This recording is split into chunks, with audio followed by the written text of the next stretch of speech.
happens is our message gets reiterated to the audience mind. You know honesty is the best policy, but why when Martin Luther King comes and talks to you and in the video you think, wow, honesty is the best policy? Because working with words.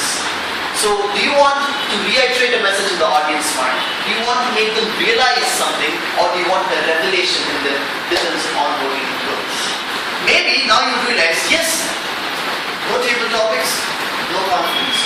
When I know table topics, I know confidence. That's what working with words is all about. And how you can incorporate that in your speeches, when do you incorporate that in your speeches, and how do you incorporate that in your speeches is what we're going to look in the next 15 to 20 minutes. Are you guys ready? Yes. A bigger yes? Yes. Right. Thank you for that. How have you been enjoying the speech up till now? So far so good. This is the best answer. Good. So far so good. I can talk about the future. And have you guys started to know more about Toastmasters as a whole? Yes. Believe me, if you can get out of Toastmasters, what you can get out of Toastmasters, you can't get out of Toastmasters. If you can get out of Toastmasters, what you can get out of Toastmasters, you can't get out of Toastmasters. Alright, just now, it made me smile. Why?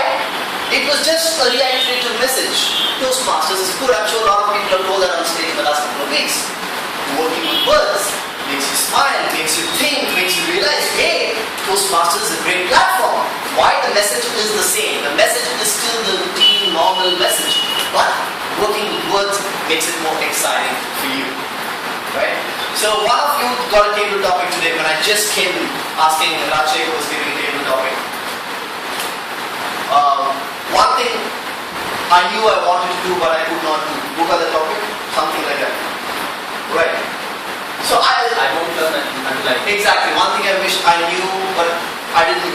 A similar topic is what a person last Saturday got in my Toastmasters Club, ISB Toastmasters Club.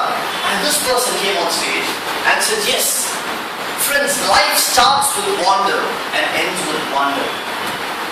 Life starts with wonder and ends with wonder. And I was wanting to know so many things. But when I took the first step to actually know one thing, the wonder became wonder. He was playing with wonder and wonder throughout his 2 minutes, the end of which we thought, wow, that is one amazing speech. Everything about speaking is about playing with words. What does communication include? What is communication? Communication can be divided into 3. The text,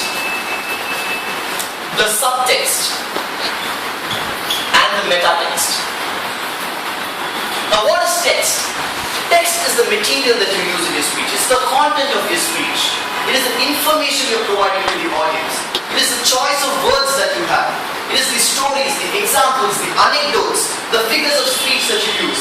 It's the triads, the alliterations, everything that relates to the words, the facts, the data, the numbers, the statistics that you throw to the audience. All that come into the text of your speech. What is a subtext? Subtext is below your speech. Subtext, how do you deliver the speech? This includes your body language, your voice, etc. Now both of these together, your text and subtext together, makes you meet the audience expectations. Right? So metatext is the one that differentiates an extraordinary speaker from an ordinary speaker. And metatext includes challenging assumptions, persuading the audience, calling to action, providing choices and making them choose a choice, etc., etc., etc. What we are seeing today is the basis of communication. We are seeing the text today. We are not talking about the body language or voice today. We are not talking about the metatext today. We are talking about how to write, script, a text which will mesmerize the audience. And text itself can be divided into 3. The structuring, the presentation of the text, and the choice of words. In your project 2, Organize Your Speech, you talked about this, right? In your project 3, Get to the Point, you were talking about this. How do you present a lump of data you have, being concise and precise and getting to the point. In your project 4, we're going to talk about this. What kind of words do you use? What kind of sentences do you use? How do you weave the sentences into paragraphs? Where do you incorporate the figures of speech? How do you use alliterations? Instead of saying, I was sad today, how do you say, I was dejected, disappointed, and depressed today? Does that add more value to your speech? So that is exactly what we're going to see here today. And in your project 5 and 6 in any Toastmaster manual, transcends from the text to the subtext. It goes to body language and voice modulation.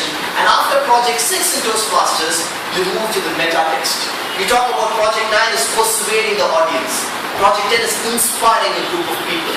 And then you go to your advanced manuals in Toastmasters. So we move always from the text to the subtext to the meta text.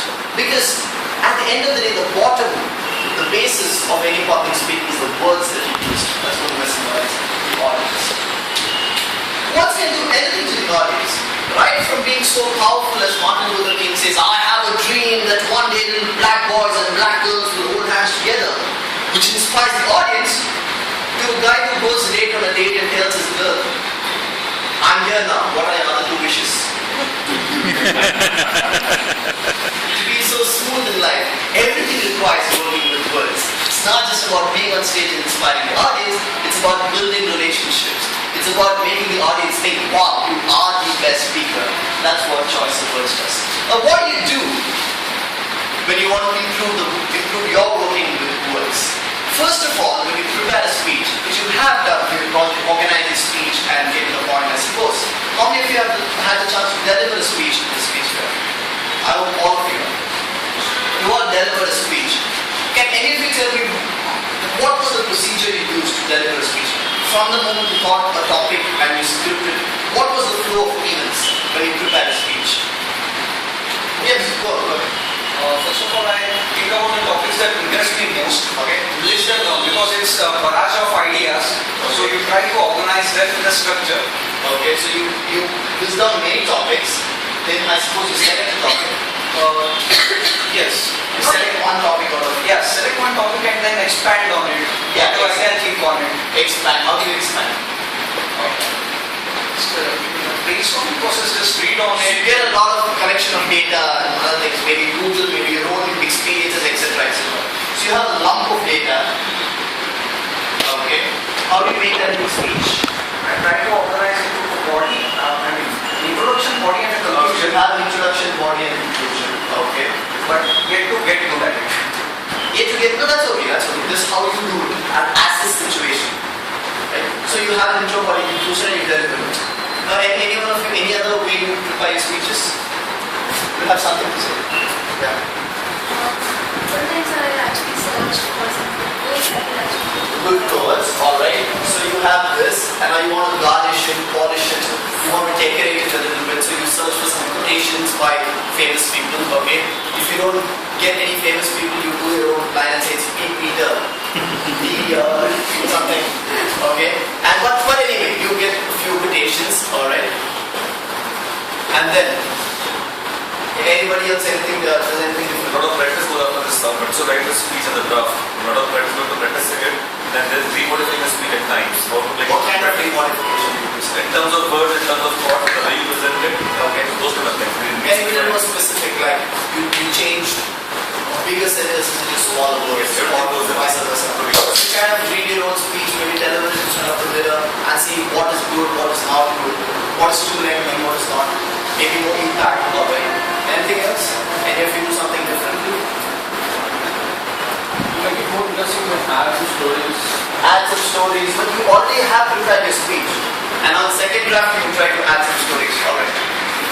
So there are 2 things that you can do to really improve the way the words are linked in your speech, weaved into your speech. One you need to do when you are writing the speech. And second you have to do once you've written your speech. Right? When you are writing your speech, one thing you really need to make sure is how your words are weaved into sentences, are weaved into paragraphs. And the 3 most important lessons here are short words, sentences, and paragraphs. Your words, your sentences, and paragraphs should always be very short in your speech. Why? While writing a book, you always write for the eye. While writing a speech, you always write for the ear. Very important axiom in public speaking. While writing a speech, you always write for the eye, because the reader is reading your speech. You buy a book and read it. You don't understand it, you read it again. You don't understand it again, the book is yours. You bought it from, say, a crossword or a landmark, so it's yours. You're going to turn back the page, read it again. But when you're a speaker, the audience do not have the option to pause your speech, rewind your speech, hear it again. So as a writer, if you see the great books, one sentence can go on for paragraphs, and the longer the sentence is, the greater the writer is, right? The longest the sentence is, you get the best awards as a writer. The longer the word is, the more bombastic the word is, the greater the writer is. But as a speaker, it's inverse, it's opposite, it's just the opposite. The shorter the sentences are, the crisper the words are, the crisper the paragraphs are, the better it is, because you're writing for the ear. So what do I mean by crisp? A word, it is said in the science of public speaking, that when you're speaking, not a single word in your speech should be more than 4 syllables or 5 syllables. What is a syllable? Good. A single unit of a pronounced word. Right? So how many syllables does pronunciation have? 4. 1 in the hand, 4 in the 5. 5. Any other? 6. How is it 6? Can you just tell me all the syllables? Pronunciation. Enunciation. 4 syllables. 4 syllables. 4, 5, 6. That's not the real matter. It's like 5 syllables. Pronunciation. If you take it that way, let's have the 5 syllables. So, science of public speaking says at least 80% of your speech should not have words which have more than 5 syllables. Make sure you have words which are less than 3 syllables as much as possible. Of course, you can't check each word whether it's less than 3 syllables. But make sure at least 80, make it an intrinsic part of your written communication. That whenever you write something which is going to be converted into a script and a speech, it should have less than 5 syllables. Because words describe themselves. What does a sentence do? A sentence conveys a meaning, and a paragraph conveys an idea. A sentence conveys a meaning, and a paragraph conveys an idea. So a sentence should have only one meaning at a time. Suppose I say, I was walking in the road one late night, and I did not have my wallet with me. And suddenly a robber came in front of me, and he had a knife in his hand, and he threatened me and asked me for money, and I said I did not have any money. I'm weaving a story into a sentence using and, comma, when, why, and connecting words. End of the day, you become very confused. As a written book, this may be a great sentence, but how I should say it in a speech is, I was walking on the road one late night. One sentence conveys one meaning. What is the meaning? I'm walking on the road one late night. It does not have an additional character. It has one conflict, one character, one climax, etc., etc., etc. It should not have multiple meanings. I did not carry any cash with me that day. One meaning. What is the hero of the story here? Cash. Wallet, no. Suddenly, out of nowhere, a man jumped in front of me. How many meanings? One meaning. He had a knife which he threatened to kill me with. And he asked me for money. What I'm doing is dividing an entire story which I had in a sentence into subsets, and each sentence has no more than 6 to 8 words. Each sentence has no more than 6 to 8 words. What is an advantage when you have a sentence 6 to 8 words? Is your eye contact. You don't find any relation here, right? But that's the magic of having short sentences. You see, your eye contact gurus will tell you, when they're talking in public, focus on every person for 5 seconds or 3 seconds and just go on. Is it really possible to count 1, 2, 3, deliver my speech and then say 1, 2, 3? No. When you have sentences of 6 to 8 words, the magic is 1 sentence per person. I was walking in the road one late night. I did not carry my wallet with me. And suddenly out of nowhere, somebody jumped in front of me. I did not have money with me, blah, blah, blah. So when you When you craft your sentences, what it also helps is one sentence per person aids you improve your eye contact. So that's the magic of short sentences. And of course, a paragraph conveys an idea. One paragraph should have one single story which takes to conclusion. So the entire story which I said now comes into one paragraph. What happened the next day does not come into this paragraph. So what I'm trying to say is, this is why you write your speech. When you write your speech, make sure you keep it simple and stupid. Short words, short sentences, short paragraphs.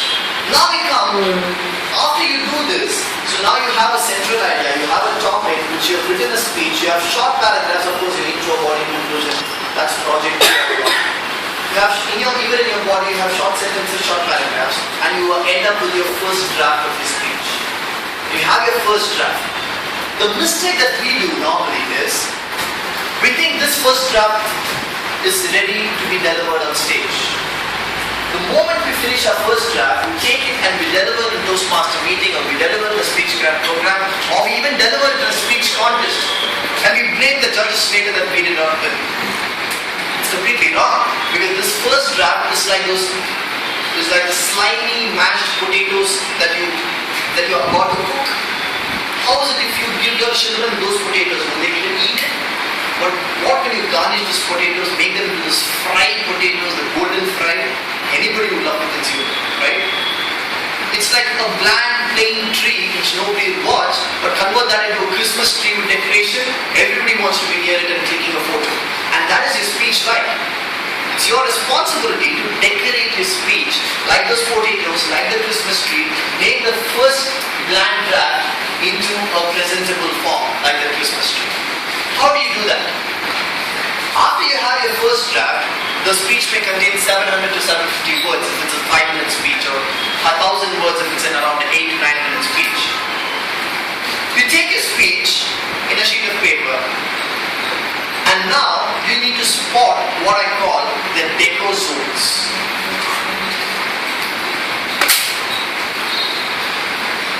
What are these deco zones? Deco zones are the decoration zones.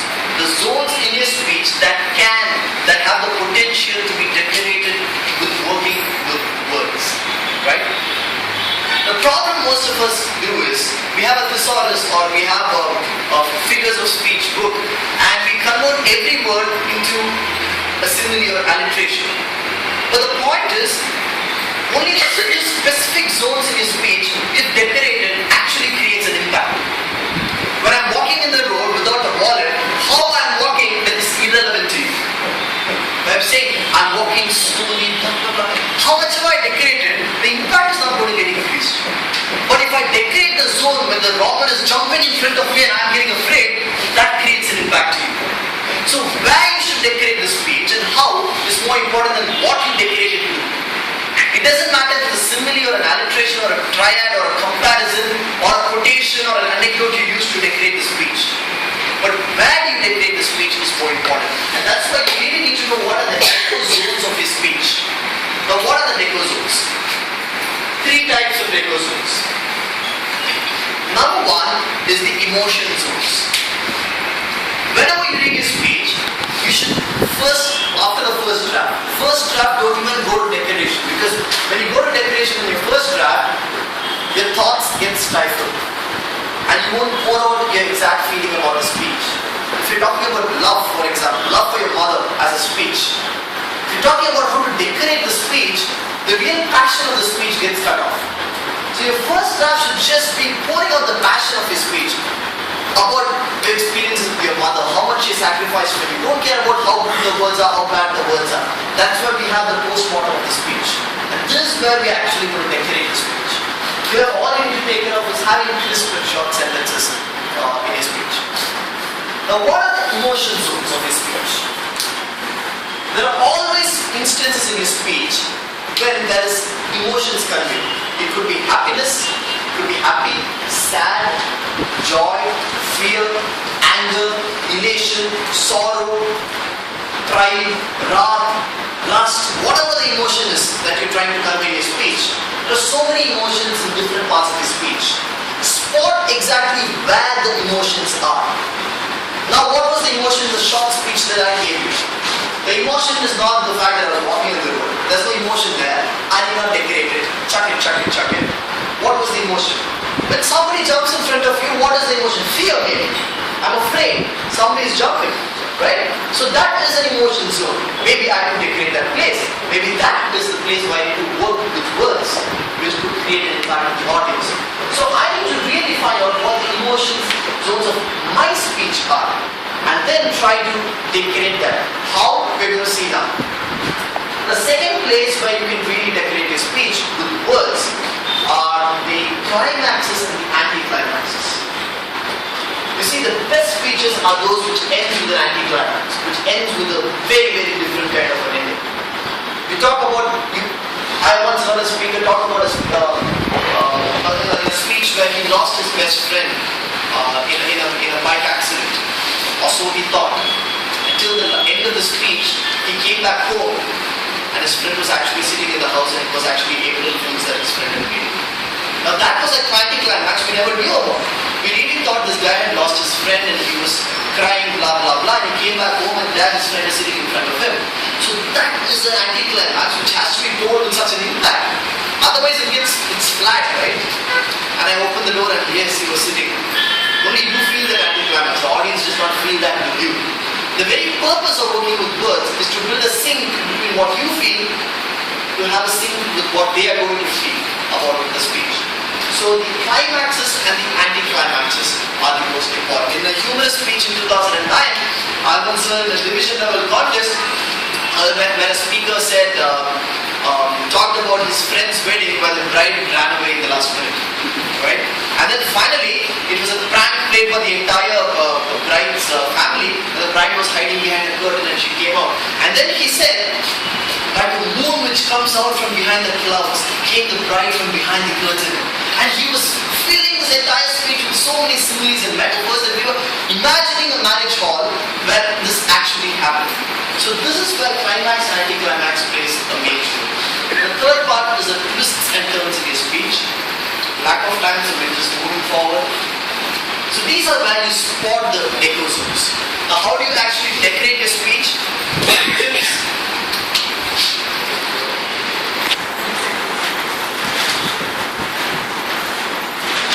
What are figures of speech? Something which our English teacher taught in the 6th standard. You forgot after that, right? Yeah. Exactly. What are figures of speech?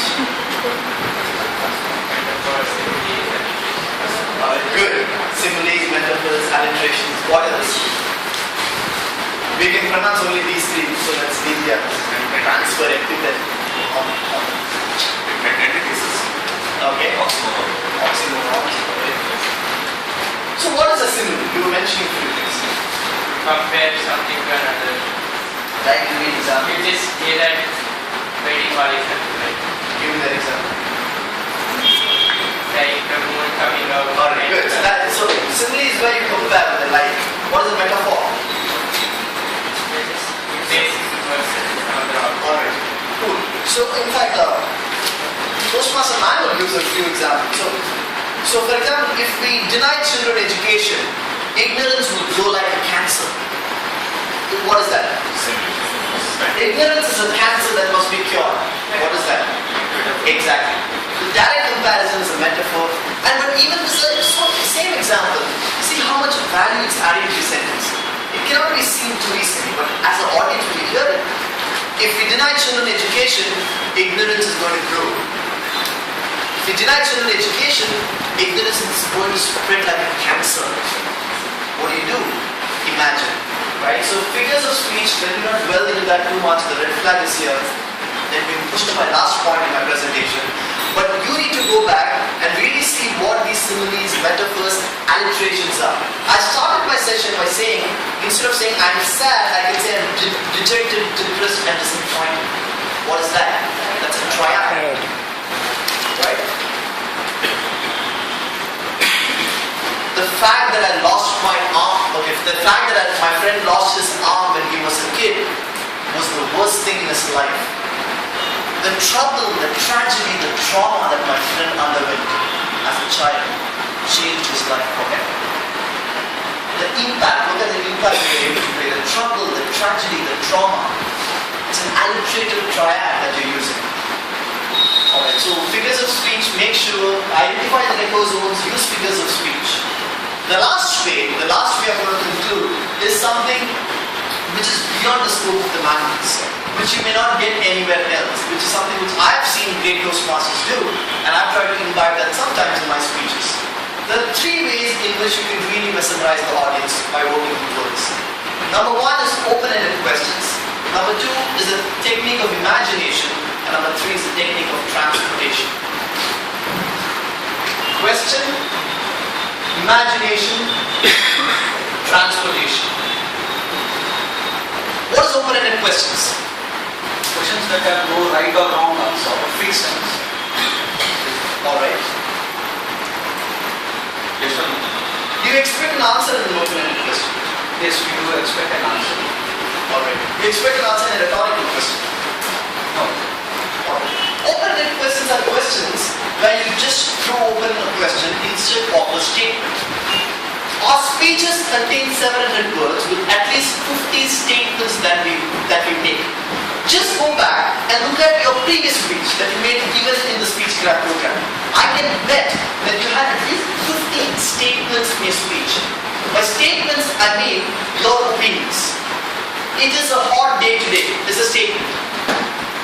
All these three techniques convert such statements into something more beautiful which the audience will like. The simplest of those is the open-ended question. Instead of saying it's a hot day today, where you're creating a barrier between you and the audience, where you have an opinion, you're not giving them a choice whether to agree with you or not. You say, isn't it a hot day today? The most basic example of open-ended question. Isn't it a hot day today? The audience starts to think. Very simple example. A more profound way, child labor is the only pain that India is facing now. Something you agree, but I'm not giving you a choice. How many of you really feel that child labor is the only pain that India is facing now? Now we are co-creating the speech. We are co-creating the idea. You and me are together chasing a goal. It's not you versus me now. Only by position we are opposite to each other. But by speech we are together. That's what open-ended questions do. The second technique of imagination is where you make the audience imagine what you're thinking. Another statement which you might have had in your speech. Oh, I was in the cyber tower signal there and for half an hour I was waiting in the signal because there was a red light, for example. The statement, you may agree, you may not agree. Imagine you're standing in a signal and you're sweating all through and there's a red signal for half an hour. How would you feel? I had the same feeling this morning when I was caught in the cyber tower signal. It was bad. Now what you're doing is, you're imagining your own traffic signal in your mind. You have your own position in the road. You might be in a bike, you might be in a car, you might be in a cycle, you might be as a pedestrian. You have your own red light signal there. And then you are able to imagine how bad it is to actually stand there. And then you empathize with me more because when I say I was in your own position then, working with words, emotions with the audience. The last technique I'd like to leave you with is the theory of transportation, which is a great technique which has to be used with a lot of skill, which Craig Valentine, the world champion of public speaking of 1999, taught us in one of the conferences in India, in Mysore, Ovations. Suppose, I tell this, when back in school, I used to be terrified to go back home with my report card in my hand. Every time, every year, after every exam, when I went into my house, I used to open the door and I used to see my mom and dad sitting there, having no idea what my marks were. If you were standing near me then, you could see my dad sitting in the sofa reading the old Hindu paper, and you would be able to smell the cookies which my mom was baking in the kitchen opposite to the sofas. I went in with my report card, and if you saw me that time, you could have seen the sweat dripping down my coat. This is a technique which Craig Valentine often uses. What am I doing here? Well, how is it different from the imagination technique? I'm making you part of the physical space where I am in. I'm making you part of my house. If you were standing there, you could see my dad reading the newspaper. You could see my mom baking cookies. imaginations, the cookies, the baked cookies, the gas, the sofas, and the sweat in my home. So that's another way in which you can spot the decor zones and decorate the speech. I'll leave you there, and I know there not been too much time for question answers. I will be here for some more time. Feel free to come and ask me more questions. Just a small 30-second recap. 2 ways you can decorate your speech. One, writing your speech. One, after you've written your speech. While writing a speech, short sentences, short words, and short paragraphs that forms the first draft, a blank draft, the mashed potatoes. Make it into the crispy potatoes. You need to take your first draft and spot the decor zones. What are the decor zones? The emotion zones, the twists and turns, the climaxes and anticlimaxes. How do you decorate these zones? Figures of speech, similes, alliterations, metaphors, triads, dyads, etc. And of course, theory of questioning, theory of imagination, theory of transport.